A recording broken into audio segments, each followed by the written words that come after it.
حضرت مالک بن دینار فرماتے ہیں میں توبہ کرنے سے پہلے بہت بڑا شرابی تھا، میری 2 سال کی بیٹی تھی، میں شراب پینے لگتا تھا تو میری شراب گرا دیتی تھی، کہتی ابا میں تجھے گناہ نہیں کرنے دوں گی۔ 2 سال کی بیٹی، فرماتے میری بد نصیبی دیکھو میری بیٹی فوت ہو گئی۔ ایک رات میں خواب دیکھتا ہوں کہ دوزخ جنت کے فیصلے ہو رہے ہیں، قیامت قائم ہو گئی ہے، اس لیے دوزخ کا حکم آ گیا۔ میرے پیچھے ایک بڑا سا اژدہا، بڑا سا سانپ بھاگنے لگا، فرماتے ہیں میں دوڑتا جا رہا ہوں، ایک بزرگ نظر آئے، میں نے کہا مجھے بچانا، کہنے لگے بیٹا میں کمزور ہوں، میں نہیں بچا سکتا۔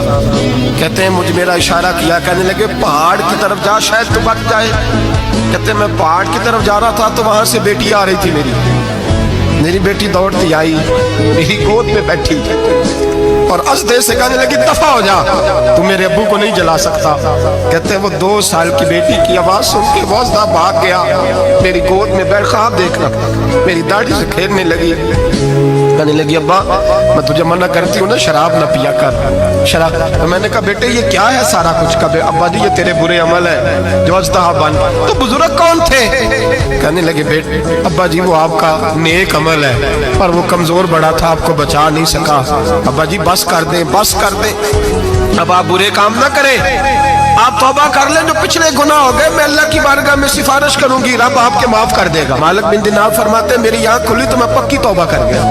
بیٹیاں تو بخشوانے آئی ہیں دنیا میں، بخشوانے، اور یہاں لوگ فخر کرتے ہیں، فخر سے بتاتے ہیں، کہتے ہیں میرے بیٹے کے 15 رشتے ہیں، شاید مجھے قرآن دازی کرنی پڑے، شرم کر، حیا کر۔ لوگیوں کی بیٹیوں کے بارے میں اس طرح کے انداز اختیار کرتا ہے، تو گناہ کرتا ہے پھر اس پر تو پھولتا نہیں سماتا، اور تو پھر تجھے حیا نہیں آتی۔ لوگ ٹیس کرتے ہیں، میں نے دیکھا ہے، ان کے بھائی کو تکلیف دیتے ہیں، ان کے باپ کو تکلیف دیتے ہیں، اذیت پہنچاتے ہیں۔ ڈرنا چاہیے، گناہ کرتے ہو پھر فخر بھی کرتے ہو، شرم آنی چاہیے۔